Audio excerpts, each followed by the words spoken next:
तो देखिए पहला क्वेश्चन है जो आप लोग एस सी वर्मा का 10 नंबर हमसे पूछे हैं। देखिए एस सी वर्मा का जो 10 नंबर प्रॉब्लम है, क्वेश्चन देखने में बहुत भयानक है लेकिन क्वेश्चन है आसान। क्वेश्चन में देखिए दो ब्लॉक दिया हुआ है, एक ब्लॉक का मास जो है ये कैपिटल एम है और दूसरे ब्लॉक का मास है जो स्मॉल एम है। ये कैपिटल एम है और ये स्मॉल एम है। इस पर एक फोर्स एफ लग रहा है, ऐसा क्वेश्चन में कह रहा है।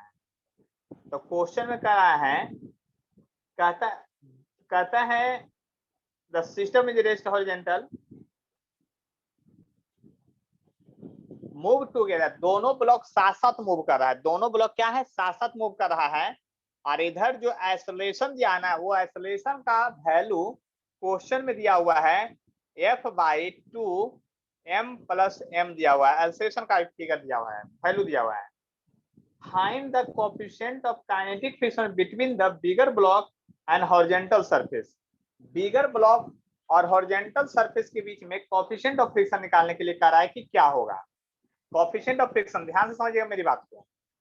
क्वेश्चन में कह रहा है जबकि सारा ब्लॉक कहता है two block system is rest, a constant force acting on the block resistance इतना in the system, two block move always together, find the coefficient of kinetic friction between the bigger block and horizontal surface। horizontal surface और bigger block के बीच में coefficient of kinetic friction करा निकालने के लिए क्या है। तो देखिए जरा ध्यान से देखिएगा, यहाँ पर आइसोलेशन तो आपका दिया हुआ है ना। जब आइसोलेशन दिया हुआ है तो आप दोनों ब्लॉक मूव कर रहा है साथ साथ। तो दोनों ब्लॉक जब साथ साथ मूव कर रहा है तब टेंशन ही आपका खत्म हो गया। कहिए कैसे, जब यहाँ पर दोनों ब्लॉक साथ मूव कर रहा है, क्वेश्चन में लिख रहा है, इधर तो आप नॉर्मल लिखेंगे ही और इधर m + m * g एक ही साथ लिख दीजिए। आपको दो बार अलग अलग एफपीडी बनाने की जरूरत ही नहीं पड़ेगी क्योंकि क्वेश्चन में जो ऐसा कह दिया है। और तब आप चलेंगे मोशन के डायरेक्शन वाले फोर्स को प्लस लेते हैं, अपोजिट वाले को minus, equal to m a लेते हैं, मास गुने एक्सेलरेशन लेते हैं। तब पूरा सिस्टम जब एक साथ चल रहा है तो m + m into acceleration put करेंगे। अब फ्रिक्शन फोर्स बराबर हो जाएगा कैपिटल एफ ये वाला, अब माइनस m + m और इंटू एक्सेलरेशन। अब एक्सेलरेशन का वैल्यू F/2 m + m लिखा हुआ है, तो m + m तो कैंसिल हो जाएगा और फ्रिक्शन का फॉर्मूला होता है mu into n equal to, अब यहां से आप कटवाइए तो कट जाएगा, बच जाएगा F - F/2 equal to F/2। इसलिए कोएफिशिएंट ऑफ फ्रिक्शन बराबर होगा F/2 इंटू नॉर्मल फोर्स। तो अब बताइए F हो गया यहाँ और 2 हो गया और नॉर्मल फोर्स यहाँ जो हो जाएगा m + m इंटू जी हो जाएगा। तो यही आपका क्या हो जाएगा, आपका कोएफिशिएंट ऑफ फ्रिक्शन हो जाएगा पहला का आंसर। अगर समझने में कोई परेशानी है तो हमको बतलाइए और नहीं तो हम बी पार्ट में चलेंगे। फिर किन्हीं को अगर कोई प्रश्न है तो बतलाइए हमको। फिर कहता है find frictional force on the smaller block. तो एक बात तो आप समझ गए हैं, FBD of a smaller block बनाइएगा, FBD of a smaller block M का बनाइएगा। तो ये बड़ा सा ब्लॉक पर रखा हुआ है, देख लिए ध्यान से, बड़े से ब्लॉक पर ये रखा हुआ है। अब यहाँ पर आइसोलेशन इसका इधर ए है, तो ध्यान से सुनिएगा, जब इसको आप इधर पुल कर रहे होंगे तो इसके द्वारा फ्रिक्शन इस पर इधर लगेगा और इसके द्वारा फ्रिक्शन इधर लगेगा, यानी यही फ्रिक्शन फोर्स जो है इसको मोशन भी दे रहा होगा। ये नॉर्मल N1 होगा और mg होगा। तो आपको तो फ्रिक्शन फोर्स सिर्फ निकालने के लिए कहा है। तो देखिए मोशन के डायरेक्शन में यही फ्रिक्शन है जो इसको मोशन प्रोवाइड कर रहा है, equal to ma m into a। जरा गौर से देखिएगा, m तो m है, एक्सेलरेशन का वैल्यू यहाँ दिया हुआ है, तो F/2 m + m आपका आंसर आ जाएगा। देख लीजिए, किन्हों की भी थोड़ा बहुत भी अगर प्रॉब्लम है तो हमको बतलाइए और देखिए कितना आसानी से सब चीज बन रहा है।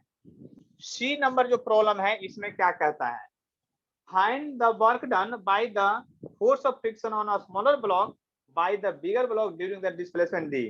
अब कहता है स्मॉलर ब्लॉक के द्वारा बिगर ब्लॉक पर वर्क डन क्या होगा। तो वर्क डन बराबर होता है force into displacement into cos theta. एकदम सीधा सीधा बात याद कीजिए, तो फोर्स इस पर जो लग रहा है देख लीजिए उधर ही लग रहा है और डिस्प्लेसमेंट भी उधर ही हो रहा है। इसीलिए वर्क डन बराबर जो हो जाएगा आपका फॉर्मूला, फोर्स का वैल्यू देखिए यहाँ आया है mf by 2m plus m और डिस्प्लेसमेंट के बदले d लेने के लिए कहा है, यही आपका आंसर हो गया। और बताइए कोई कष्ट है तो 10 नंबर में किन्हीं को भी समझने में थोड़ा भी प्रॉब्लम है तो आप हमको बतला सकते हैं। थोड़ा भी प्रॉब्लम है तो बतलाइए। हाँ बोलिए, कुछ पूछ रहे हैं आप? यस सर, अगर ऊपर वाला जो स्मॉलर ब्लॉक है वो रेस्ट में रहा तो, और नीचे रेस्ट ही वाला में है ब्लॉक डिस्प्लेस किया, तब तो फिर म्यू का वैल्यू उसके लिए अलग इंफॉर्मेशन हो जाएगा। क्वेश्चन यहाँ थोड़ा भी बदल देंगे तो बात बदल जाएगी, क्योंकि फिर उसके लिए डाटा इंफॉर्मेशन सब देना पड़ेगा। सर तो वैसे केस में कैसे बनाएंगे? तो वैसे प्लेस में आप पहले डाटा बना के हमको भेजिए, तब हम क्वेश्चन बता सकते हैं, क्योंकि मैकेनिक्स बड़ा अजीब चीज होता है। एक इंफॉर्मेशन सिर्फ चेंज करेंगे ना तो क्वेश्चन जो है ना हो सकता है कि आपका गलत साबित हो जाए उस तरह से, क्योंकि फिर आपको इंफॉर्मेशन देना पड़ेगा, नहीं तो क्वेश्चन कैसे बनेगा फिर। इसलिए अकॉर्डिंग टू क्वेश्चन ही यहाँ पर आपका क्वेश्चन बनता है। चलिए, और उसके बाद जो है 19 नंबर प्रॉब्लम है, तो आप लोग जरा 19 नंबर एक बार पढ़िए, तब तक हम इधर जो है इसको इरेज करते हैं, है ना। देख लीजिए, ज्यादा कोई कष्ट नहीं है। आज जिनको थोड़ा बहुत कष्ट लगे तो हमको बतला दीजिए, हम बताने के लिए तैयार हैं। देखिए 19 नंबर प्रॉब्लम जो है उसको देखिए, अच्छे एग्जाम के लिए अच्छा प्रॉब्लम बनाना ही पड़ता है। आप जो सोच रहे हैं कि छोटा छोटा प्रॉब्लम बना करके काम निकल जाएगा, तो नहीं है। 19 नंबर बात कीजिए। Water falling from 50 metre high fall is to be used for generating electrical energy. कहता है एक डैम्प बनाया गया है। डैम्प मतलब समझते हैं ना, जहां पानी स्टोर कर लिया गया है। एक डैम्प बनाया गया है और जहां पर पानी स्टोर करके ऊपर से पानी को गिराया जा रहा है। 50 मीटर ऊपर से पानी को गिराया जा रहा है 50 मीटर फॉल से। तो देखिए ध्यान से समझ लीजिएगा मेरी बात को, यहाँ पर ऐसे हम डैम्प बना दिए हैं। ये डैम्प जो है 50 मीटर ऊपर है। क्या है? 50 मीटर ऊंचा है ये डैम्प, 50 मीटर हाइट पर है। अब बताइए पानी इधर स्टोर हो गया, तो पानी को हम लोग डैम्प में ऊपर से गिराएंगे कि नीचे से गिराएंगे? कहां से गिराएंगे कि ज्यादा अच्छा आपका काम हो, ज्यादा वेलोसिटी में पानी गिरे, ज्यादा वर्क डन करके दिखाए? ऊपर से ऊपर से गिराएंगे ना तो बरसात में तो काम करेगा, पानी ऊपर से गिरेगा। लेकिन डैम्प में जैसे ही पानी बारिश वाला खत्म होगा तो इतना दूर स्टोर रह जाएगा, ये स्टोरेज का कोई फायदा ही नहीं होगा। इसलिए डैम्प में ऊपर से पानी कभी नहीं गिराया जाता है, नीचे से होल किया जाता है। इस बात को याद कर लीजिएगा ऐसे, जिससे क्या हो, पानी थोड़ा बहुत घटे भी तो टेंशन नहीं हो, इलेक्ट्रिसिटी जनरेट होता रहे, नहीं तो फिर तो काम ही नहीं करेगा। और यही होल तो कहे सर 50 मीटर ऊपर ले जाने का फायदा, तो 50 मीटर ऊपर से पानी गिराइए या ऊपर स्टोर करके नीचे से गिराइए, चेंज इन स्पीड उतना ही होगा, पोटेंशियल भी उतना ही होगा। इस बात को आप समझ लीजिए। और इसका यूज आप घर में किए हुए हैं, कहिए कैसे? याद कीजिए कि यहाँ पर आपका घर जो है 4 मंजिला फ्लोर का है, 5 मंजिला फ्लोर का है, 3 मंजिला फ्लोर का है। तो टंकी तो सबसे ऊपर रखते हैं, और जहां टंकी रखें उसके जस्ट नीचे एक फ्लोर पर नल चालू कीजिएगा तब पानी धीरे धीरे गिरेगा। उससे और एक नीचे फ्लोर जाइएगा तब पानी ज्यादा रफ्तार में गिरेगा। उससे और नीचे एक फ्लोर में जाएगा तब पानी और ज्यादा रफ्तार में गिरेगा। ऐसा क्यों? और वो भी टंकी जब खत्म होने लगता है तब मजा आ जाता है। नीचे वाला फ्लोर वाला को पूरा पानी आता है, ऊपर वाला को अभी नहीं करता है। क्यों? क्योंकि आपका जितना हाइट का डिफरेंस होगा, नल से पानी उतना जल्दी जल्दी निकलेगा, ज्यादा रफ्तार में निकलेगा। इसीलिए डैम में पानी को स्टोर किया जाता है, ऊपर से गिराने के लिए नहीं, नीचे से ही गिरता है। इस बात को ध्यान दीजिएगा अच्छी तरह से, यानी समझने की कोशिश कीजिए आप। और यहीं पर टरबाइन लगा करके आपको घुमाया जाता है इससे, जिससे इलेक्ट्रिसिटी प्रोड्यूस होता है। क्या होता है? इलेक्ट्रिसिटी प्रोड्यूस होता है। तो कह रहा है यहाँ पर जो वाटर आउट हो रहा है ना, तो इसमें कर रहा है 1.8 इंटू 10⁵ kg मास फॉल पर आवर, यानी मास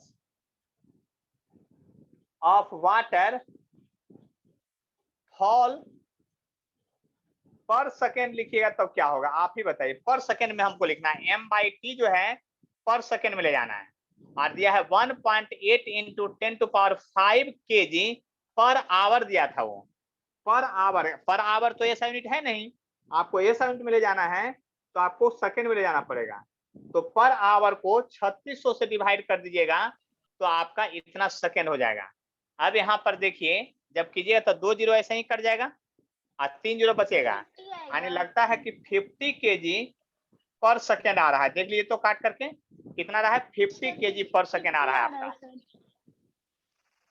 तो 50 kg पर सेकेंड आ रहा है, तो जरा ध्यान से समझिएगा। अब क्वेश्चन में क्या कह रहा है, half of gravitational potential energy converted into electrical energy.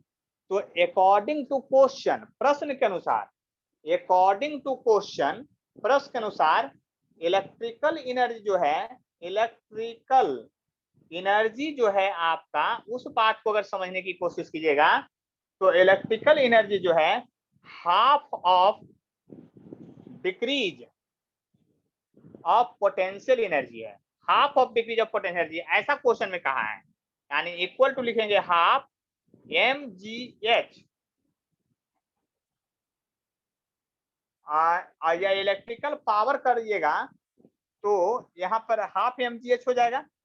देख लीजिए ध्यान से, या इसी को अगर इलेक्ट्रिकल पावर के रूप में लिखिएगा, इलेक्ट्रिकल पावर के रूप में लिखिएगा तब क्या लिखिएगा, हाफ ऑफ रेट लगा दिए, रेट मतलब टाइम के से, half of rate of decrease of potential energy, decrease of potential energy. तो इलेक्ट्रिकल पावर जो होगा हाफ होगा, mgh बटा टाइम हो जाएगा, और यही m/t का वैल्यू जो है यहाँ पर आ गया है। तो आप लिखिएगा हाफ m/t का वैल्यू लिखिएगा 50 इंटू 9.8 इंटू हाइट, इतना वाट आ जाएगा आपका इलेक्ट्रिकल एनर्जी प्रोड्यूस हो रहा है, इतना वाट इलेक्ट्रिकल एनर्जी आपका क्या हो रहा है, प्रोड्यूस हो रहा है।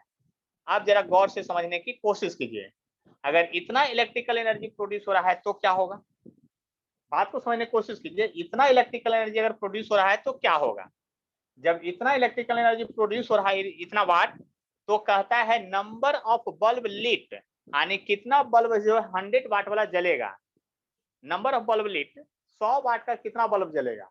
तो आप बताइए अगर आपके घर में पावर 500 वाट आता है तो 100 वाट का 5 को बल्ब जलाइएगा, उससे या तो जला नहीं पाइएगा।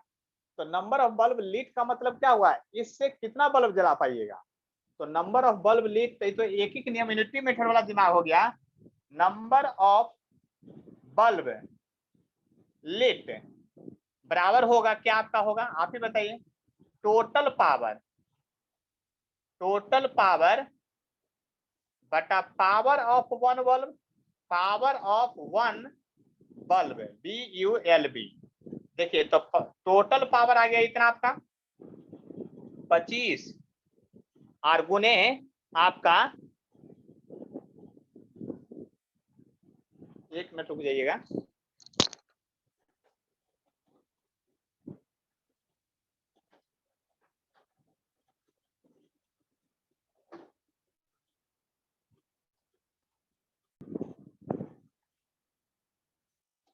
देखिए यहाँ पर करा था नंबर ऑफ बल्ब लीट, यही क्वेश्चन में करा था कि कितना बल्ब जलेगा ये बताना है। तो देखिए सबसे पहले तो आप ये देखिए 25 इसमें कटवा दिए थे, इंटू 9.8 इंटू 50, और 100 वाट का बल्ब जलाना था, तो आप ही सोच लीजिए कि ये 2 बार का कट जाएगा, ये हो जाएगा 25 गुने 4.9। आप देख लीजिए कितना होगा, लगभग 122 बल्ब के आसपास आंसर आएगा, 122 बल्ब। यानी कि इस इलेक्ट्रिकल पावर जनरेटर से सोच लीजिए 50 मीटर ऊपर से अगर इतना केजी पानी पर आवर गिर रहा है तो आपका मात्र 120 और 22 बल्ब जलेगा। तो सोचिए पूरे पटना को इलेक्ट्रिसिटी जो प्रोवाइड कर रहा होगा, जो आपका हाइड्रो इलेक्ट्रिसिटी पावर प्लांट, वहां पर कितना बड़ा प्लांट होगा और कितना वाटर पर सेकेंड फ्लो कर रहा होगा, इस बात को समझने की कोशिश कीजिए। इस क्वेश्चन को केवल बनाइए नहीं, आप समझिए कि इलेक्ट्रिकल जनरेशन में कितना बड़ा, सोचिए 50 मीटर ऊपर गंगा नदी पर 5 मीटर 6 मीटर पानी का अगर बांध ऊपर बना दीजिएगा ना तो पूरा पटना डूब जाएगा, क्योंकि सोच लीजिए 50 मीटर हाइट तक आपको बांध को ले जाना है, तो सोचिए कि क्या इफेक्ट होगा। इसीलिए गंगा नदी से हाइड्रो इलेक्ट्रिसिटी पावर जनरेट नहीं कर सकते हैं आप, क्योंकि ये जो सर है आप, हाँ बोलिए। सर इसका आउटपुट इतना कम है तो हम लोग ये यूज क्यों करते हैं? अब इसकी सोच लिए जगह यूज हम कुछ लोग और यूज नहीं तो, तो हम लोग और भी यूज करते हैं। हम लोग के पास थर्मल पावर प्लांट है, कहाँ पर, बाढ़ में, यहीं पर है, एनटीपीसी। फिर आपका न्यूक्लियर पावर प्लांट है ना। तो इसीलिए तो है कि ये सब ज्यादा जो होता है, हाइड्रो इलेक्ट्रिसिटी कहाँ प्रोड्यूस हो सकता है, जहाँ जहाँ बारिश ज्यादा हो। और दूसरी बात, आपका पहाड़ी इलाका हो, मान लिया कि बहुत दो पहाड़ है, दो पहाड़ के बीच में गैप है, उसको आप बांध दीजिए, कोई दिक्कत नहीं है किसी को। लेकिन यहाँ पर गंगा नदी पर बांध अगर बना दीजिएगा तो सोच रहे हैं क्या होगा, पूरा पटना ही डूबेगा। बांध बनाइए 10 मीटर ऊपर बांध में, तो जानते कहाँ तक चला जाएगा, ये पूरा मतलब पटना ही नहीं, आधा बिहार को डुबा देगा। और उत्तर बिहार जो है, नॉर्थ बिहार है, तो ऐसे ही डूबा हुआ रहता है। देखते हैं अब पानी, बारिश का मौसम आ गया, देखिएगा हमेशा बाढ़ आता है ना। कमला बागान, कौन कौन नदी है वहाँ, जो है इसको पूरा डुबाए हुए रहता है, मात्र 2 4 5 मीटर की ऊंचाई पर। तो इसीलिए पावर प्लांट बनाना हो तो समझिए कहाँ बनाइएगा, झारखंड में। तो झारखंड में पतरातू में है, तिलैया में है ना, डैम्प है, वहां पर इलेक्ट्रिसिटी प्रोड्यूस होता है। आया बात समझ में। तो इसीलिए उस तरह से। चलिए इसके बाद जो है, आप तो यहाँ पर इसको देख लिए हैं, तो अब क्वेश्चन बनाना है। कितना नंबर आपका, इसके बाद कौन सा नंबर है, 21 नंबर है इसके बाद। चलिए नीतीश कुमार, आप कुछ पूछना चाह रहे हैं, बोलिए। Yes sir, hello. हाँ बोलिए। बोल रहे थे सर, सिर्फ गंगा ही नदी में कि और सब नदी में भी? किसी जो नदी मैदानी इलाका से पार करता है, मतलब कि आप अंग्रेजी में क्या पढ़े पता नहीं, है ना, मतलब कि जो आपका इधर से पार करता है, आपने मतलब कि आप समझ सकते हैं, बिहार हो, यूपी हो, ये सब नदी। हाँ, कौन area, plane plane area. Area. तो वही तो हम भी बोले मैदानी इलाका, हम कहाँ बोले कुछ अलग चीज। जो नदी मैदानी इलाका यानी कि प्लेन एरिया से पार करता है, वहां पर आप बांध बना के, डैम बना के आप काम नहीं कर सकते हैं। ठीक है, और कोई बात है तो बोलिए नीतीश जी। चलिए अब 21 नंबर क्वेश्चन में आते हैं। ये तो बहुत ही अच्छा क्वेश्चन है। कहता है waterfall from 50, sorry 21 number, projectile is fired from a top of 40 metre high cliff. Cliff मतलब होता है छत, जो नहीं जानते लिख लीजिएगा। एक छत है बनाया हुआ ऐसे, एक छत बनाया हुआ है, यहाँ पर देख लीजिए, ये छत बनाया हुआ है ना। और छत जो है आपका 40 मीटर ऊपर है। कितना है, 40 मीटर ऊपर आपका छत बनाया हुआ है, इस बात को समझ लीजिए। आप छत पर चढ़ गए हैं, और छत पर चढ़ करके एक गेंद को फेंक दिए हैं। किधर फेंके, हॉरिजॉन्टल फेंके, वर्टिकल फेंके, किसी भी तरह से फेंक दीजिए। और जब ये नीचे गिरेगा तो कहता है कि यहाँ पर गिरेगा, तो यहाँ पर भी मैक्स क्या होगा ये आपको बतलाना है, स्पीड मैक्सिमम क्या होगा ये आपको बतलाना है। और जबकि इनिशियल स्पीड आप फेंके हैं 50 मीटर पर सेकेंड से, कितना फेंके हैं यहाँ पर आप, 50 मीटर पर सेकेंड से गेंद को फेंके हैं। देखिए पहला साइट देखने के बाद आपको ये पता चलता है कि लगता है ये है जो आपका प्रोजेक्टाइल का क्वेश्चन है। किसका है, प्रोजेक्टाइल का है। लेकिन प्रोजेक्टाइल से भी क्वेश्चन बनाएंगे तो बन जाएगा ये, लेकिन वर्क ऑफ एनर्जी से एक लाइन में बनेगा, उधर से जो है बहुत टेंशन में क्वेश्चन बनेगा। ठीक है, तो कहने का मतलब ये है कि आपका इनिशियल स्पीड यहाँ दिया हुआ है, और कहता है कितना फेंके हैं कि आपका यहाँ स्पीड आ जाए। तो देखिए एंगल भी दे दे, ध्यान से सुनिएगा मेरी बात को। अगर मान लेते हैं एंगल यहाँ दे देता 30 डिग्री, तो भी क्वेश्चन बनाएगा तो वही आंसर आएगा। एंगल दे दे 0 डिग्री, तो भी आंसर वही आएगा। 90 डिग्री पर फेंकिएगा, ऐसे सीधा गिरेगा, तो भी आंसर यही आएगा। मेरा बात पहले सुनिए, answer each and every case में सेम आएगा। और इस तरह का क्वेश्चन जो है सबसे आसानी से जो बनेगा आपका, कहां से बनेगा, कंजर्वेशन ऑफ एनर्जी प्रिंसिपल से बनेगा। कहां से बनेगा, कंजर्वेशन ऑफ एनर्जी प्रिंसिपल से बनेगा। देखिए कैसे बनेगा, तो लिखिएगा टोटल मैकेनिकल एनर्जी एट कहां पर, बॉटम पर, मतलब ग्राउंड पर, ग्राउंड पर। और टोटल मैकेनिकल एनर्जी कहां पर, छत पर यानी क्लिफ पर, यानी टॉप पर, क्लिफ पर यानी टॉप पर। तो ग्राउंड पर आइएगा तो ये हाइट 0 हो जाएगा, तो mg गुने 0 पुट कीजिएगा, और यहाँ पर kinetic energy half m v square, क्योंकि फाइनल एनर्जी होगा बॉटम पर, और यहाँ पर क्लिप का हाइट है एम जी एच है, देख लीजिए ध्यान से, और plus kinetic energy half m u square होगा, इनिशियल स्पीड है इसलिए यू स्क्वायर होगा, ये तो 0 हो गया, एम सभी जगह से आके कट जाएगा, तो वी स्क्वायर बराबर आप लिखिएगा तो 2 गुना होगा तो 2GH हो जाएगा, अब प्लस यू स्क्वायर हो जाएगा, ये 2 कट जाएगा, तो यानी V बराबर जो फॉर्मूला होगा, या V बराबर आप फॉर्मूला याद कीजिए क्या आ गया, V बराबर आ गया you square plus twice A x. कहिए सर क्यों आ गया ट्वाइस एक्स, क्योंकि 2a का मतलब एक्सेलरेशन और h का मतलब डिस्प्लेसमेंट, देखिए वही फॉर्मूला आ गया V बराबर, और यहाँ से स्क्वायर को हटाइएगा तो अंडर रूट में चला जाएगा, यानी कि यहाँ से जब फॉर्मूला आप क्वेश्चन बनाइएगा तो आपको बहुत सिंपल बनेगा, ये 50 का स्क्वायर हो जाएगा, आप प्लस 2 इंटू 9.8 इंटू 40 हो जाएगा, इन सभी को गुना भाग कर लीजिएगा, जो भी पूछे हैं उनको आंसर आ जाएगा, और या फिर किन्हीं को और कुछ पूछना है इस क्वेश्चन में 21 नंबर में तो हमको बतलाइए, हम बताने के लिए तैयार हैं। 21 नंबर प्रॉब्लम में अगर आपको कुछ और पूछना है तो हमको बोलिए जल्दी से, हम बतलाने के लिए तैयार हैं बिल्कुल। तो आगे बढ़ते हैं, नहीं किन्हीं को कुछ पूछना है तो। इसके बाद है 23 नंबर प्रॉब्लम। देखिए 23 नंबर प्रॉब्लम जितना बड़ा है ना उतना ज्यादा छोटा है, समझ जाइए, जो दिखने में बहुत बड़ा लगे ना उसके अंदर ताकत कम होता है, इस बात समझ लीजिए। अब देखिए कहता है यूएस एथलीट, देखिए इसमें कहानी है एक्चुअली 23 में, US athlete Florence Griffith Joyner won the 100 meter speed gold medal at Seoul Olympic 1988, setting a new record of 10.54 second.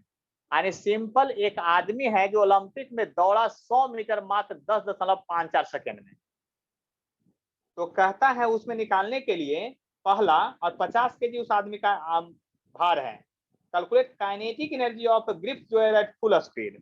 तो ए नंबर में आप बताइए, काइनेटिक एनर्जी का फॉर्मूला तो बाद में पहले निकालिएगा, आपको डिस्टेंस दिया हुआ है 100 मीटर कवर करना है, टाइम जो दिया है 10.54 सेकेंड दिया हुआ है, तो स्पीड का जो फॉर्मूला आएगा एवरेज स्पीड वो 100/10.54 इतना मीटर पर सेकेंड आएगा, इस बात को पहले आप निकाल लीजिए अच्छी तरह से। अब ए नंबर में कहता है फुल स्पीड में काइनेटिक एनर्जी, तो काइनेटिक एनर्जी का formula half m v square होता है, तो यहाँ से स्पीड निकाल चुके हैं, मास 50 केजी दिया है, तो क्वेश्चन आपसे नहीं बन जाएगा, अब हमको गुना भाग करना पड़ेगा, बोलिए हमको तो नहीं करना चाहिए, अब आप तो वहां कर लीजिएगा, अब स्पीड यहाँ निकाल लीजिएगा, 10 दे दिया है मास। बी नंबर में कहते हैं zoom the track being ETC of her average resistance of the 1/10 of her weight, work done by resistance force.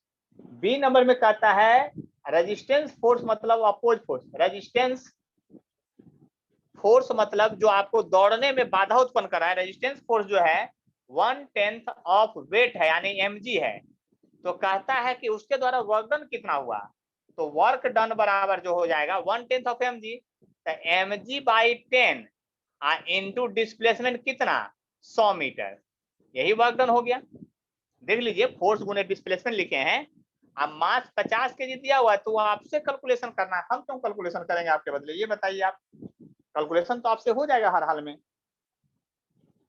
अब देखिए 23 नंबर का जो सी नंबर में है, व्हाट पावर ग्रिप जोयर है to exact maintain her uniform, कितना पावर अप्लाई किया होगा, तो आपको पता है कि पावर का फॉर्मूला क्या होता है, आपको पता है कि पावर का फॉर्मूला होता है या आपका वर्क डन बाई टाइम लीजिए या फोर्स इंटू वेलोसिटी, तो वर्क बाई टाइम, और टाइम आपको पता है कि कितना है, टाइम आपको पता है 10.4 है, तो ये 10 तो कट जाएगा यानी 10 mg और बाई 10.54 इतना वाट आ जाएगा।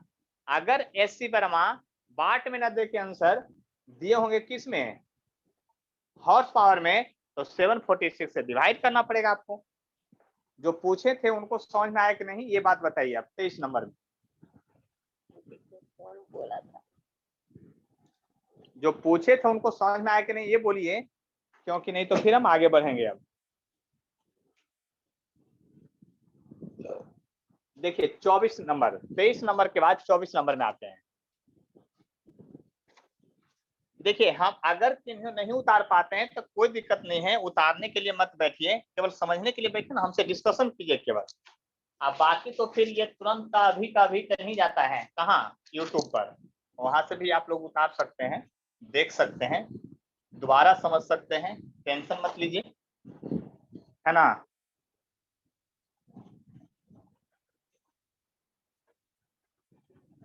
देखिए बात समझने की कोशिश करते हैं, आखिर यहाँ पर क्या है। जो 24 नंबर क्वेश्चन जो है वो क्या है। 24 में कहता है a water pump lift water from a 10 metre below ground, water pump at a rate of 30 kg per minute with negligible speed, calculate minimum horsepower of the engine should have to do this। देखिए यह question बड़ा interesting है। कहिए कैसे, आपके घर में motor लगा रहता है, ये मोटर जो है आपके घर में पानी निकालता है, कहां से, नीचे से, जमीन से पानी निकालता है, और निकाल करके ये पानी आपके घर में आपको यूज के लिए देता है। तो ये 10 मीटर नीचे जमीन में पानी है, 10 मीटर नीचे है, मतलब 30 फीट।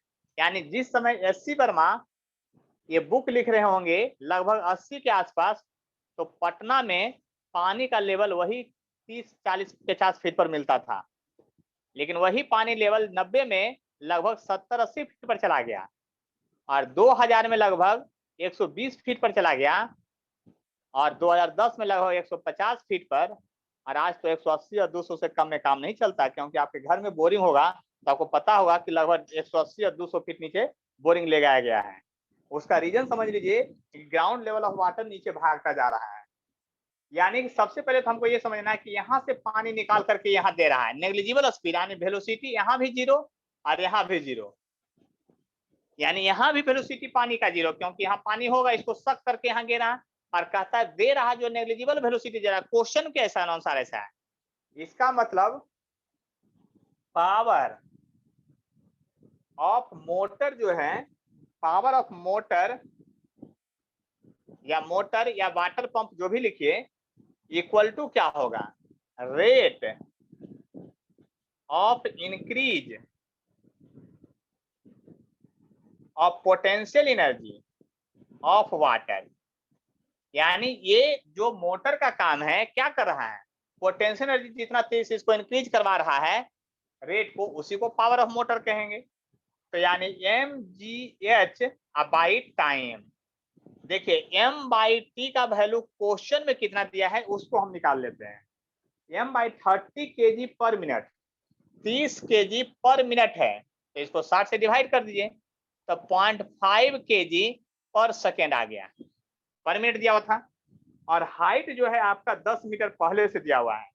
यानी कि पावर का जो फॉर्मूला आ गया आपका, उसमें आप लिख सकते हैं m/t का वैल्यू 0.5 इंटू 10, और ये था आपका 10 मीटर, यानी कि आप समझ लीजिए कि कितना हो गया, 50 वाट लगभग पावर आ गया। अगर एचपी में दिया रहेगा तो 50/746 से डिवाइड कर दिएगा तो इतना एचपी आ जाएगा आंसर।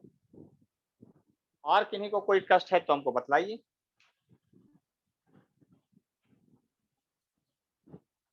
किन्हीं को और कोई कष्ट है तो हमको बतलाइए, क्योंकि इससे ज्यादा अब क्वेश्चन अभी बतलाने वाले हम नहीं हैं यहाँ तक में।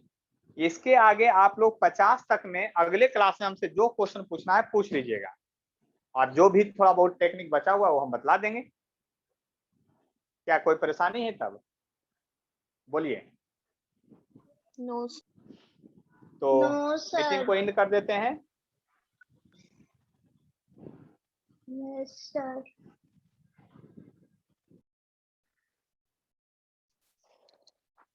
देखिए सबसे पहले आज हम लोग थोड़ा बहुत थ्योरी आगे देख लेते हैं, है ना, उसके बाद फिर क्वेश्चन एस सी वर्मा का जो देखना था। सबसे पहले हम लोग potential energy of spring system देखेंगे। किसका, पोटेंशियल एनर्जी ऑफ स्प्रिंग, है ना, पोटेंशियल एनर्जी ऑफ स्प्रिंग। देखिए सबसे पहले तो आप जानते हैं पहले से क्या,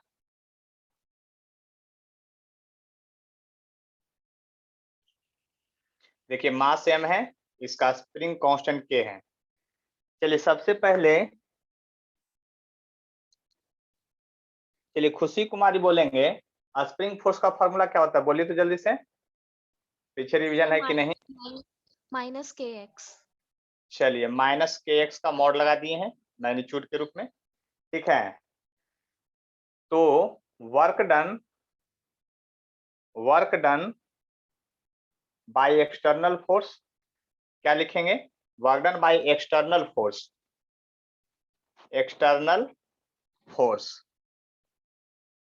देखिए work done by external force जो होता है DW हम लोग जानते हैं F.dx, ठीक है, या इसको लिख सकते हैं F.dx cos थीटा, क्या लिख सकते हैं, cos थीटा।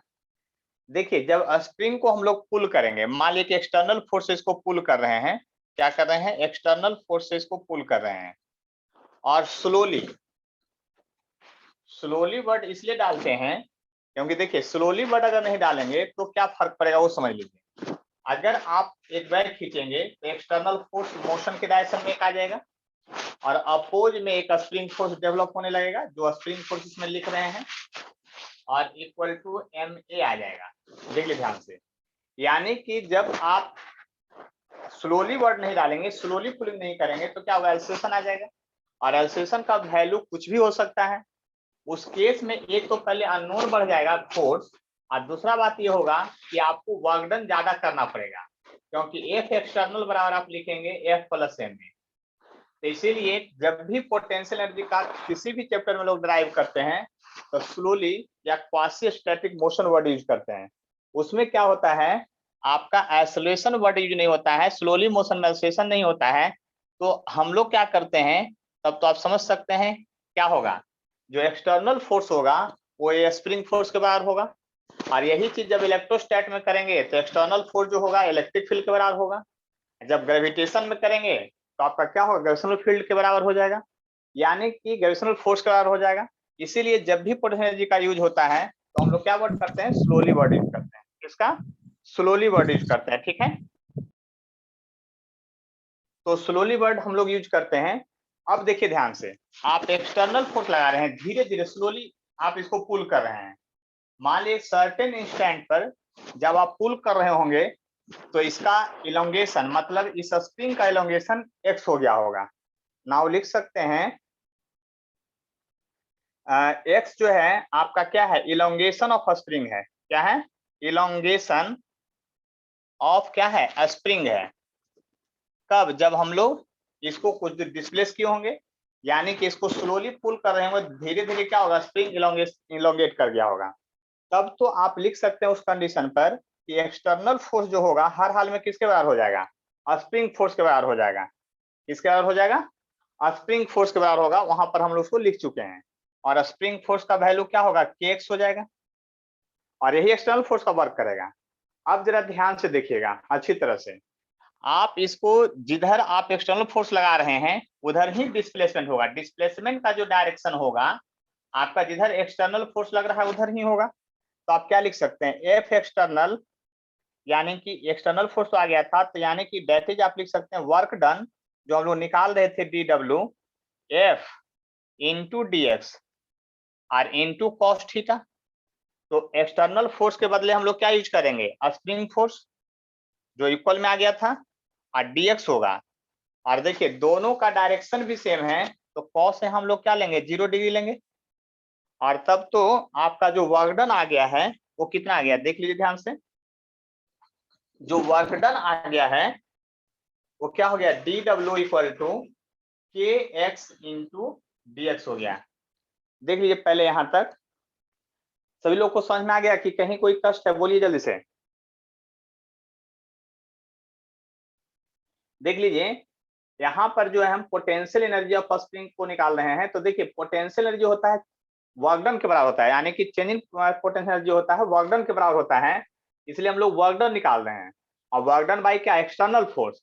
तो एक्सटर्नल फोर्स जब भी हम लोग पोटेंशियल एनर्जी का यूज करते हैं तब भी हम लोग क्या करते हैं, स्लोली मोशन, मतलब कि इस तरह से करते हैं कि आपका एल्सरेशन प्रोड्यूस नहीं हो, जिससे क्या होगा, जो आप वर्क डन करेंगे वो 100% क्या होगा, एनर्जी में स्टोर्ड हो जाएगा। और नहीं तो एलसेट करेंगे तो वर्क डन क्या होगा, 100% एनर्जी में नहीं जाएगा, आपको ज्यादा वर्क करना पड़ेगा, पोटेंशियल एनर्जी से ज्यादा वर्क हो जाता है। तो स्प्रिंग के लिए हम लोग डिफाइन कर देते हैं, तो स्प्रिंग फोर्स का फॉर्मूला हम लोग जानते हैं। तो work done by external force जब हम लोग लिखेंगे DW equal to F dot dx, और यहाँ पर डॉट प्रोडक्ट को हम लोग तोड़ेंगे तो एफ dx cos थीटा हो जाएगा। और मान लिया कि जिस समय हम लोग इसको आप लोग स्टडी कर रहे हैं उस समय इसका एलोंगेशन स्प्रिंग का x रहा होगा, तो एफ एक्सटर्नल उसमें निकालेंगे तो एक्सटर्नल फोर्स जो होगा आपका क्या होगा, स्प्रिंग फोर्स के बराबर होगा। आपको न्यूटन इक्विलिब्रियम है तो ये फोर्स जो है इसको बैलेंस करेगा, यानी कि आगे वाला पीछे का जो कंसेप्ट हम लोग यूज करते थे। और तब वर्क डन क्या हो गया आपका F dot dx into cos theta, और थीटा हो जाएगा 0 डिग्री, क्योंकि जिधर आपका डिस्प्लेसमेंट है उधर ही फोर्स एक्सटर्नल लग रहा है, यानी कि वहां तक। देख लीजिए, किन्हीं को कोई कष्ट है तो बोलिए। समझ में आ गया है आप लोग को? अब देखिए इसको सिर्फ इंटीग्रेट करना बाकी रह गया, क्या इंटीग्रेट करना बाकी रह गया है। तो देखिए यहाँ पर अब आप क्या करेंगे, टोटल जब वर्क निकालने लगेंगे, टोटल वर्क, तब लिखेंगे क्या, इंटीग्रेशन ऑफ DW। लेकिन देखिए कहां से, हमको तो पता नहीं कहां से कहां इंटीग्रेट करना है, तो इनिशियल इलोंगेशन से लेके फाइनल इलोंगेशन तक इंटीग्रेट करना पड़ेगा। तो देखिए जरा गौर से, इनिशियल इलोंगेशन से फाइनल इलोंगेशन तक, यानी कि जब हम आप लोग के कांस्टेंट बाहर आ जाएगा, यहाँ के कांस्टेंट क्या हो जाएगा, बाहर आ जाएगा, इंटीग्रेशन में x dx बच जाएगा, इंटीग्रेशन में क्या बच जाएगा, x इंटू dx, और इनिशियल इलोंगेशन से लेकर के फाइनल इलोंगेशन तक। देखिए इसका भी आप लोग जानते हैं इंटीग्रेशन, है ना, क्या x इक्वल टू आप 1 + 1 और डिवाइडेड बाई 1 + 1 लिखेंगे। देख लीजिए, देख लीजिए समझ में आ गया बात कि नहीं। तो x इनिशियल हम लोग यहाँ लिखेंगे और x फाइनल लिखेंगे, तो यहाँ वर्क डन जो हो जाएगा आपका k/2 और x फाइनल का स्क्वायर और माइनस x इनिशियल का स्क्वायर। क्यों, पहले अपर लिमिट रखेंगे फिर लोअर लिमिट, तो आपका यही वर्क डन होगा जो this work done stored as potential energy, this work done, यानी दिस वर्क डन क्या, work done store as potential energy, यही पोटेंशियल एनर्जी के रूप में स्टोर होगा। तो देखिए जब पोटेंशियल एनर्जी के रूप में स्टोर होगा तो अब हम लोग क्या करेंगे, देख लीजिए ध्यान से, जब पोटेंशियल एनर्जी के रूप में स्टोर होगा, देख लीजिए ध्यान से यहाँ पर, जब पोटेंशियल एनर्जी के रूप में स्टोर होगा तो आप पोटेंशियल एनर्जी U का जो फॉर्मूला लिखेंगे, आप लिखेंगे क्या, k/2 x फाइनल का स्क्वायर माइनस x इनिशियल का स्क्वायर। देखिए ये हुआ मेन फॉर्मूला, लेकिन हम लोग जनरली क्या करते हैं, पोटेंशियल का हाफ के एक्स फॉर्मूला याद करते हैं। वो फॉर्मूला कैसे आता है, इफ इनिशियल इलोंगेशन जो है, initial elongation x initial equal to 0 रहे, तो फाइनल इलोंगेशन को हम लोग क्या मान लेते हैं, x मान लेते हैं। जब इनिशियल इलोंगेशन 0 रहेगा तो फाइनल को हम लोग x मान लेंगे, तो u को का जो होगा पोटेंशियल एनर्जी वो क्या हो जाएगा, देख लीजिए हाफ के x स्क्वायर, और यही हम लोग पोटेंशियल एनर्जी का फॉर्मूला याद करते हैं। देखिए इसी फॉर्मूला को एक और रूप होता है जिससे भी एक बार जेईई मेन क्वेश्चन पूछ चुका है, यानी पोटेंशियल एनर्जी को आप यहां से लिखेंगे हाफ और के एक्स स्क्वायर है, इसको के एक्स इंटू एक्स लिख सकते हैं, के एक्स स्क्वायर को। तो के एक्स क्या हो गया, स्प्रिंग फोर्स, अभी देखे थे के एक्स क्या हो जाता है, स्प्रिंग फोर्स, यानी कि यहां से फॉर्मूला हो गया half into F into x, लेकिन एक्स यहाँ एफ जो होगा आपका एवरेज स्प्रिंग फोर्स होगा, यानी स्प्रिंग फोर्स का वैल्यू आपको क्वेश्चन में दिया रहेगा, तब इस फॉर्मूला को भी हम लोग यूज कर सकते हैं, पोटेंशियल एनर्जी का या वर्क डन का, दोनों में किसी का हम लोग यूज कर सकते हैं। देख लीजिए ध्यान से यहां तक। आप बताइए यहां तक में किन्हीं को कोई प्रॉब्लम है तो बोलिए, देख लीजिए ध्यान से।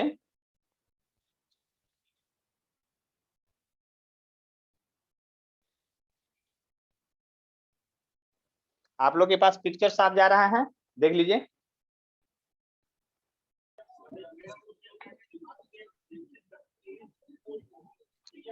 बोलिए।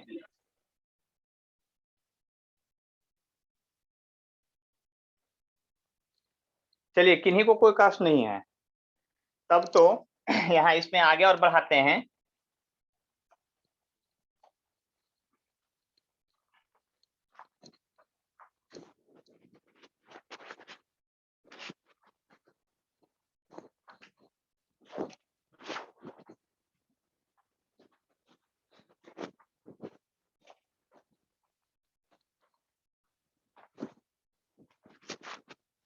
चलिए देखिए, हम लोग पोटेंशियल एनर्जी का फॉर्मूला देख चुके हैं। किसका?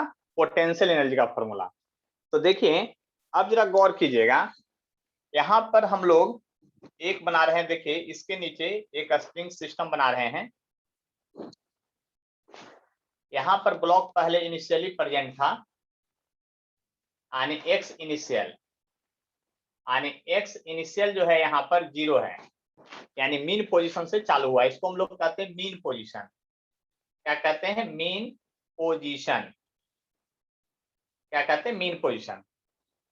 और इस स्प्रिंग को यहां से जब अटैच कर देंगे, जब ये ऑसिलेशन होने लगेगा तो मान लीजिए कि यहाँ पर आएगा और यहाँ तक जाएगा, तो इसको कहते हैं एक्स डिस्प्लेसमेंट, या इधर कहते हैं तो इसको -x। लेकिन ये एक्सट्रीम पोजीशन होता है। क्या होता है? एक्सट्रीम। क्या होता है? एक्सट्रीम पोजीशन इसको कहते हैं। मतलब स्प्रिंग जब ऑसिलेट करेगा ब्लॉक के साथ, तो इस तरह से ये ऑसिलेट करता हुआ रहेगा। क्या करता रहेगा? ऑसिलेट करता हुआ रहेगा। इस बात को समझ लीजिए अच्छी तरह से। जब ऑसिलेट करता रहेगा तो ये मीन पोजीशन है।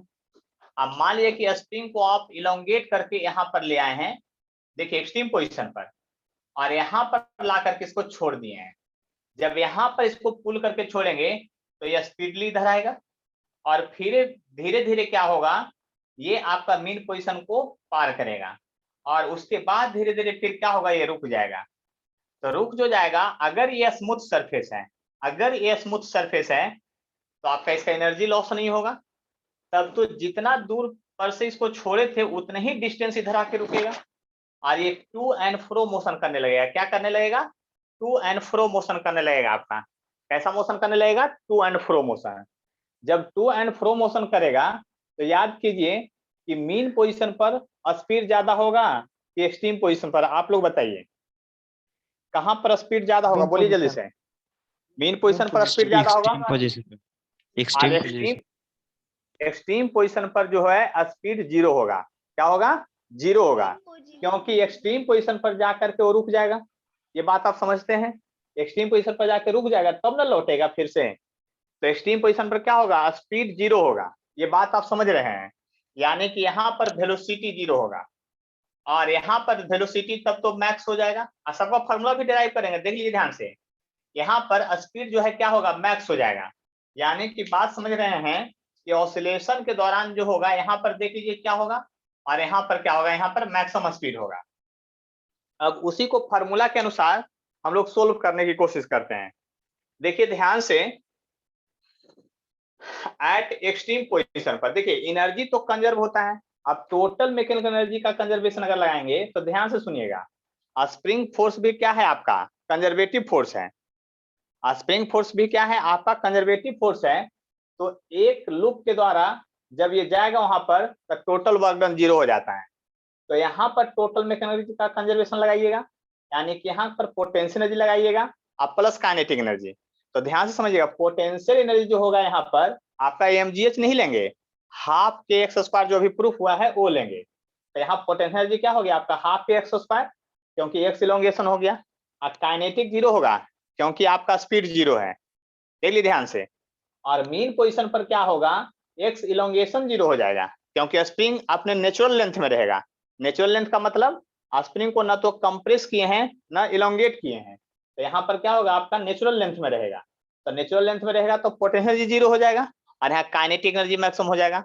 यानी यहाँ पर हम लोग लिख सकते हैं, इधर उसका सोल्यूशन इधर कर रहे हैं, by conservation of total mechanical energy. Total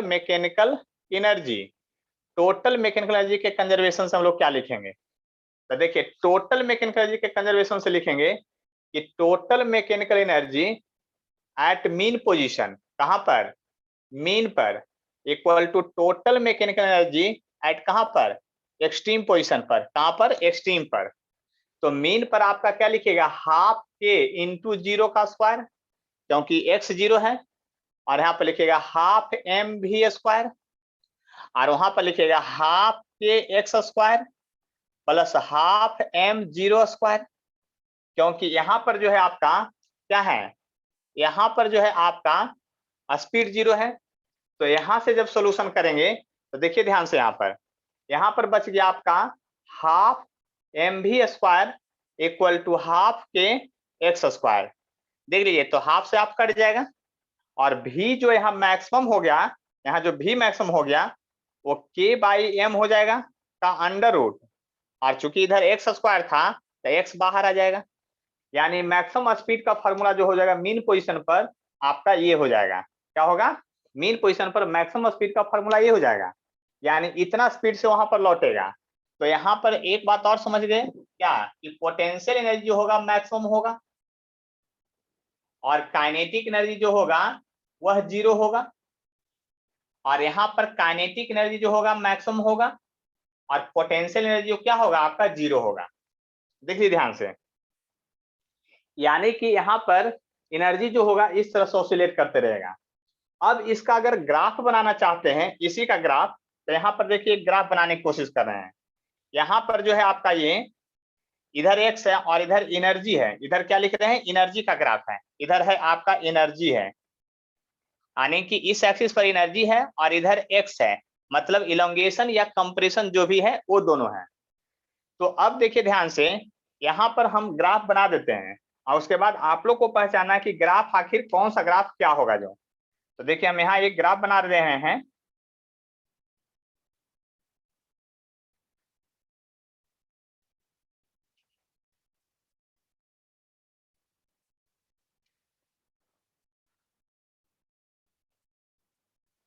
देखिए यहाँ पर जो हम ग्राफ बनाए हैं 3 ग्राफ है, देख लीजिए ध्यान से। एक है जो स्ट्रेट लाइन है, ये है पहला ग्राफ, और ये जो है आपका दूसरा ग्राफ है, और ये जो है आपका तीसरा ग्राफ है। 3 ग्राफ हैं। देखिए यहाँ पर ध्यान से समझ लीजिए, काइनेट एनर्जी का ग्राफ खींच रहे हैं, तो काइनेटिक एनर्जी का जो भी फॉर्मूला आएगा या पोटेंशियल एनर्जी का जो फॉर्मूला आया था हाफ के एक्स स्क्वायर आया था, तो पोटेंशियल एनर्जी का भी formula half k x square आया था, और यानी क्वाड्रेटिक यानी कि पैराबोलिक पाथ होगा। तो पैराबोलिक पाथ होगा तो हम ग्राफ बना दिए हैं। आप लोग को पहचान के बताना है कि कौन सा ग्राफ क्या है। एक टोटल एनर्जी है, एक टोटल एनर्जी का ग्राफ है। टोटल एनर्जी पूरा लिख देते हैं, टोटल एनर्जी जो होगा, टोटल एनर्जी क्या होगा, कांस्टेंट होगा। क्यों कांस्टेंट होगा, क्योंकि अभी अभी पढ़े हैं ये कंजर्व है, टोटल एनर्जी क्या है आपका कंजर्व है, तो कांस्टेंट होगा। और एक जो है काइनेटिक एनर्जी है, तो और एक क्या है पोटेंशियल एनर्जी है। तो आप लोग को पहचानना है कौन सा कौन एनर्जी है। तो चलिए सबसे पहले हम पूछ ही लेते हैं, कौन बताएंगे जो। चलिए खुशी कुमारी आप बोलिए। सर वो 1 नंबर टोटल एनर्जी है, और सेकंड नंबर पोटेंशियल, और थर्ड नंबर काइनेटिक। चलिए आप अपना जो है माइक ऑफ कीजिए, और दूसरे लोग से पूछ लेते हैं। कुणाल, कुणाल बोलिए जल्दी से।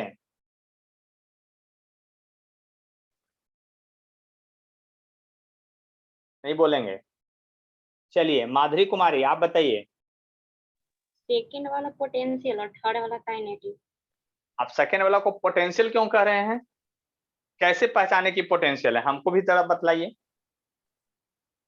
सेकेंड वाले को पोटेंशियल आप कह रहे हैं क्योंकि सेकेंड वाला आपका मीन पोजीशन से यहाँ पर 0 होते गया है। ये आपका मीन पोजीशन का पॉइंट है, x बराबर 0 का है, और ये x एक्सट्रीम पोजीशन का पॉइंट है। तो आप क्यों कहे कि सेकेंड ग्राफ जो है पोटेंशियल का है, ये बताइए।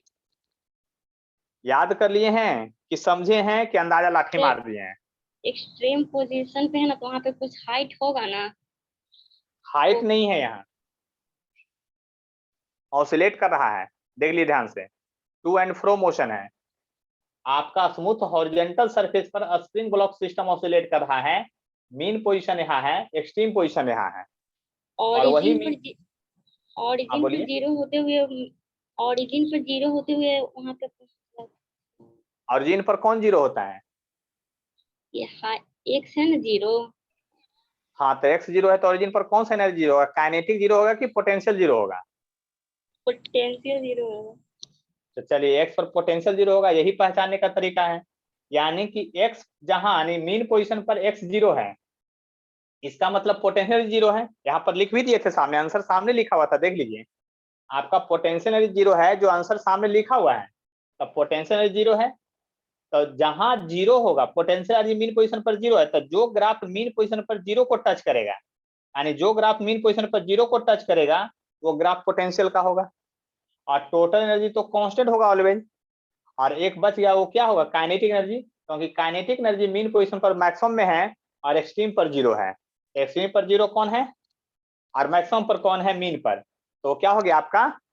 काइनेटिक एनर्जी हो गया। तो सभी लोग को पहचानने का तरीका याद हो गया? बोलिए जल्दी से।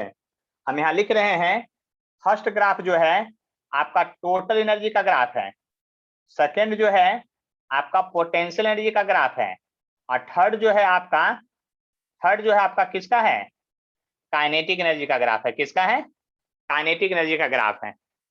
अब बताइए, किन्हीं को और कोई डाउट है तो बताइए इसमें से, क्योंकि इसके बाद फिर हम लोग क्वेश्चन की बात करेंगे। किन्हीं को भी किसी तरह का प्रॉब्लम है तो बतलाइए, क्योंकि इसके बाद हम लोग उसी का बात करेंगे, क्वेश्चन का बात करेंगे। तो आगे बढ़ें। चलिए, तो एक क्वेश्चन देते हैं, उसको जरा बनाइएगा आप लोग ध्यान से, या एससी वर्मा लेके बैठे होंगे आप लोग, है ना? तो एससी वर्मा जब लेकर के बैठे हैं तो हम क्वेश्चन दे रहे हैं, उसको बनाइए।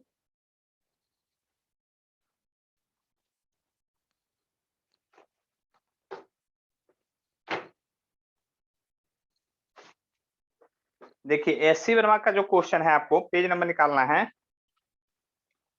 135, और 135 में सबसे पहले 45 नंबर क्वेश्चन देखना है। 45 नंबर, जल्दी से देखिए तो 45 number question.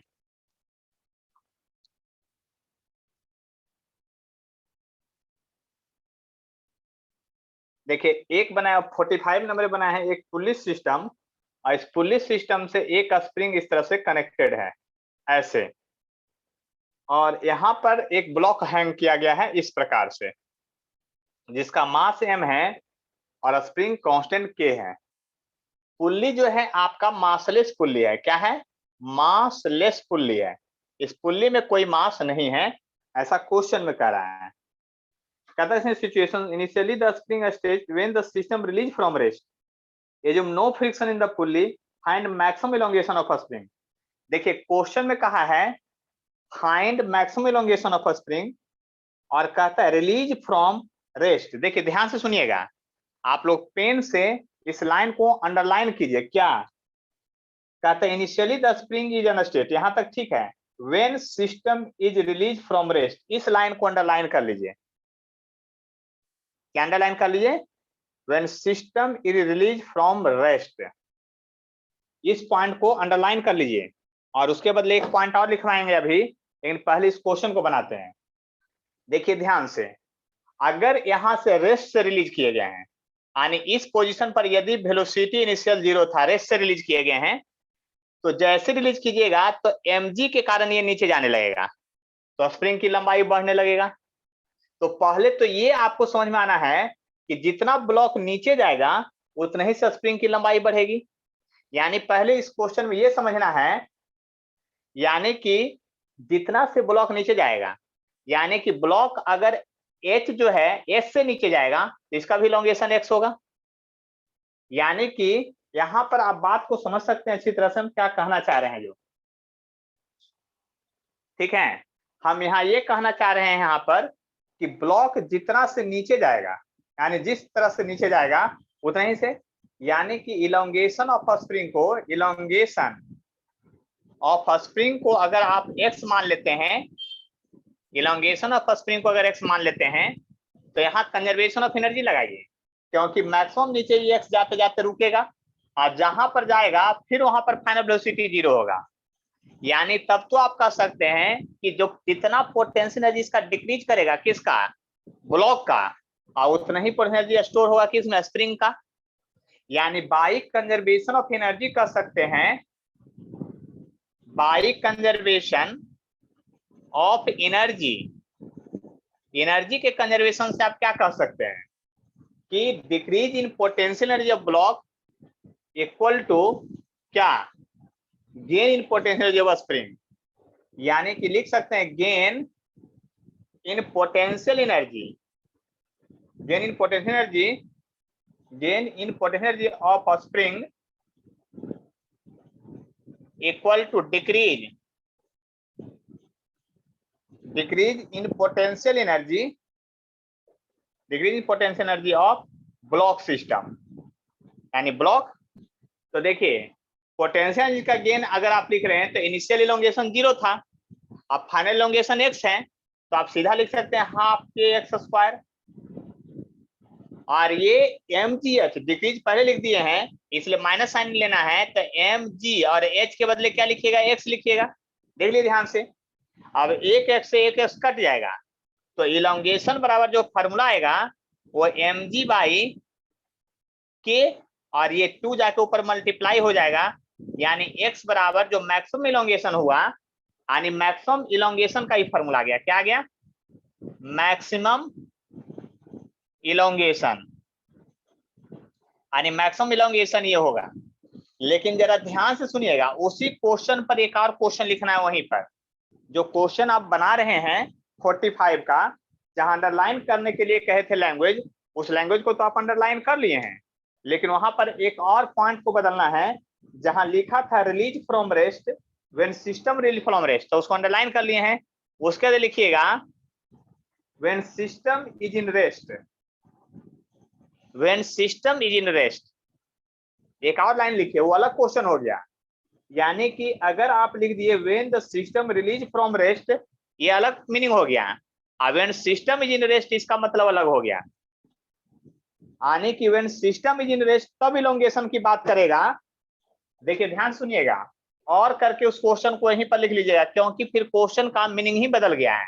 When system is in rest, तो when system is in rest जब होगा, तो आप ध्यान से समझिएगा, ये आपका स्प्रिंग ब्लॉक सिस्टम था, और उसमें कहा था सिस्टम जो है आपका रेस्ट में है, सिस्टम इज इन रेस्ट, तब आपकी बात कर रहा है करने के लिए। जब सिस्टम रेस्ट में रहेगा तो याद कर लीजिए क्या होगा, when system is in rest, उसी क्वेश्चन का पार्ट है। जब सिस्टम रेस्ट में रहेगा, ये रेस्ट में है, रिलीज नहीं किया गया है, रेस्ट में है सिर्फ, तो रेस्ट में है तो उस समय इस पर फोर्स एक लग रहा होगा mg, और इसमें टेंशन एक फोर्स डेवलप हो रहा होगा, और वही टेंशन इसमें भी डेवलप होगा, लेकिन यह टेंशन तो स्प्रिंग फोर्स के बराबर होगा। यह टेंशन किसके बराबर होगा, स्प्रिंग फोर्स के बराबर होगा, और सिस्टम रेस्ट में है, तो सिस्टम रेस्ट में है तो ऊपर नीचे लिखिएगा, तो kx बराबर mg लिखिएगा, और यहाँ x बराबर हो जाएगा mg बाई के, क्या हो जाएगा, mg बाई के। और यह भी इलोंगेशन ऑफ स्प्रिंग का क्वेश्चन हुआ, लेकिन इस क्वेश्चन और उस क्वेश्चन में एक पॉइंट से केवल इतना चेंज आ गया, देख लीजिए ध्यान से, यह क्वेश्चन न्यूटन्स लॉ का हो गया, क्या कि इलोंगेशन ऑफ स्प्रिंग बताइए जब सिस्टम रेस्ट में हो, इलोंगेशन ऑफ स्प्रिंग बताइए जब सिस्टम रेस्ट में हो, तो ये अलग बात हो गया, इसका मीनिंग अलग हो गया। और कहता है कि when system release from rest, release word लग गया, इसका मतलब 0 से छोड़े हैं तब वो नीचे जाने लगा है, और तब जब वो नीचे जाने लगा है तब उस समय क्या होगा आपका, जब वो नीचे जाने लगा है तब तो आपको कंजर्वेशन ऑफ एनर्जी लगाना पड़ेगा, जो अभी पहले बनाए। क्यों, क्योंकि रिलीज जब वो नीचे जाने लगा है, तो आप बात समझ लीजिए कि ये नीचे जाने लगा तो स्प्रिंग की लंबाई बढ़ने लगा होगा, तो कंजर्वेशन ऑफ एनर्जी यानी वर्क ऑफ एनर्जी से क्वेश्चन बनेगा। और यही जब छोड़ दिया तो धीरे धीरे ऑसिलेट करते करते ये कहीं रुक जाएगा, और जब कहीं रुक जाएगा तो ये न्यूटन्स लॉ का प्रॉब्लम हो जाएगा। और देखिए दोनों के लैंग्वेज में कोई अंतर नहीं है, फिगर में भी कोई अंतर नहीं है, बस रिलीज फ्रॉम रेस्ट के बदले एट रेस्ट हो गया है, और उसका मीनिंग ही बदल गया है। बात आप समझ सकते हैं अच्छी तरह से, है वो समझ में, बात समझ सकते हैं अच्छी तरह से कि क्या हो गया, तो 2mg बाई के यानी मैक्सिमम इलोंगेशन जो हो गया, आप बात समझ सकते हैं अच्छी तरह से। किन्हीं को कोई अगर प्रॉब्लम है तो बतलाइए हमको, नहीं तो फिर हम अगले क्वेश्चन की ओर बढ़ेंगे धीरे धीरे। बोलिए, किन्हीं को कोई प्रॉब्लम है, शुभम कुमार कोई परेशानी है तो बतलाइए। No sir. नहीं परेशानी है। चलिए, आज लगता है बारिश के कारण बहुत लोग कम ज्वाइन किए हैं, शायद पटना से बाहर वाले का नेटवर्क बहुत गड़बड़ है। बहुत लोग मैसेज भी किए हैं, सर नेटवर्क बहुत गड़बड़ है। चलिए कोई बात नहीं है, वीडियो चला जाएगा, उससे देख लेंगे लोग। तो अगले क्वेश्चन की जो बारी है, उस क्वेश्चन को अब आते हैं। पहले शुरुआत में कहां तक होमवर्क मिला था आप लोग को? 25 तक। कहां तक क्वेश्चन होमवर्क मिला था? 25 तक। तो आप लोग अगर कोई क्वेश्चन पूछना चाहते हैं तो हमको बतलाइए। 20